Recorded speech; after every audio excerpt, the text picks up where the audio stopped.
Buen día, hermanos. Quería compartir con ustedes el devocional de hoy. Les invito a tomar sus Biblias y buscar en Lucas capítulo 6, versículo 12.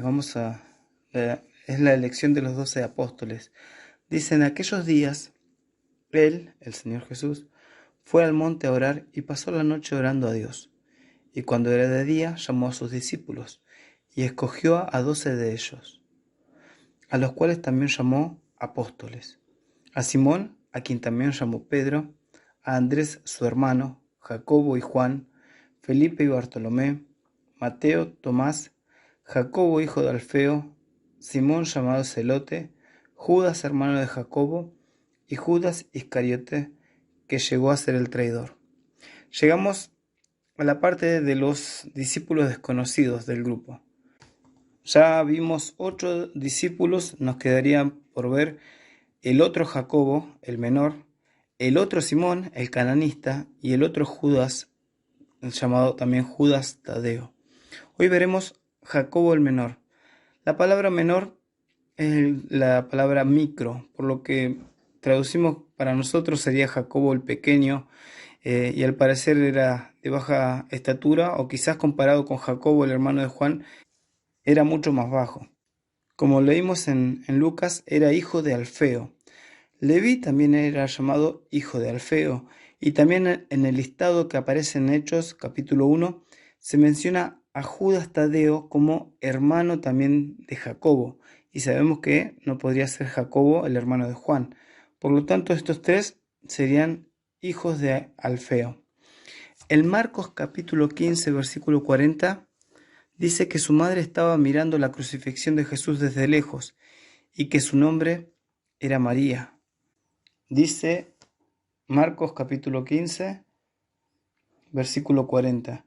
También había algunas mujeres mirando de lejos, entre las cuales estaban María Magdalena, María la madre de Jacobo el menor y de José, y Salomé. Tomando este pasaje y también los paralelos, como puede ser Juan capítulo 19, versículo 25, donde dice que estaban junto a la cruz de Jesús su madre y la hermana de su madre María, mujer de Cleofas, y María Magdalena. Es decir, los comentaristas toman los pasajes paralelos y llegan a la conclusión de que esta María, la madre de Jacobo el menor, sería la hermana de María, la mamá de Jesús, y que Alfeo sería el mismo Cleofas, y que esto concuerda con lo que Pablo dice de Jacobo, porque él lo menciona en Gálatas capítulo 1, versículo 19, donde dice que pero no vi a ninguno de los otros apóstoles sino a Jacobo, el hermano del Señor. Y esta frase, el hermano del Señor, se podría también traducir como un pariente cercano, tal como un primo. Pablo lo vuelve a mencionar a Jacobo en Gálatas 2:9. Dice que junto con Pedro y Juan, estos tres eran considerados como columnas de la iglesia. Hay varias opiniones en cuanto a cuántos Jacobos había, si eran 3 o si eran 5 distintos. Si tomamos esta línea de pensamiento que les mencioné, lo encontramos nuevamente en Hechos capítulo 15, donde lo vemos participando en el concilio de Jerusalén, donde Pablo y Bernabé están contando a los apóstoles y a los ancianos de la iglesia cómo los gentiles se habían convertido al cristianismo. Y entonces dice el versículo 13: y cuando ellos callaron, Jacobo respondió diciendo: varones hermanos, oídme. Simón ha contado cómo Dios visitó por primera vez a los gentiles para tomar de ellos pueblo para su nombre. Si vamos al versículo 19 dice: por lo cual, está hablando Jacobo, yo juzgo que no se inquieta a los gentiles que se convierten a Dios, sino que se les escriba que se aparten de las contaminaciones de los ídolos, de fornicación, de ahogado y de sangre. Lo encontramos a Jacobo en este pasaje proponiendo una solución y en la que todos después están de acuerdo y la llevan a cabo. Sin duda, un hombre transformado, un hombre que era nadie, que no se menciona que haya hecho algo en los evangelios. Sin embargo, en Hechos, en los comienzos de la iglesia, se lo ve como columna en la iglesia. Pero esto no es raro para nosotros. A lo largo de la historia de la Biblia, Dios va utilizando hombres y mujeres y los transforma en grandes personajes, aún los que son anónimos. De los que conocemos su nombre podemos encontrar a un tal José, olvidado en una cárcel, y terminó siendo el segundo más poderoso en todo Egipto. Tenemos un niño insignificante llamado Samuel que fue como ayudante del sacerdote Elí y terminó siendo el profeta más respetado en su tiempo, en la transición entre los jueces y los reyes que comenzaron a reinar Israel. Tenemos un niño olvidado por su padre, cuidando ovejas en el anonimato y terminó siendo el rey de Israel, llamado el rey David.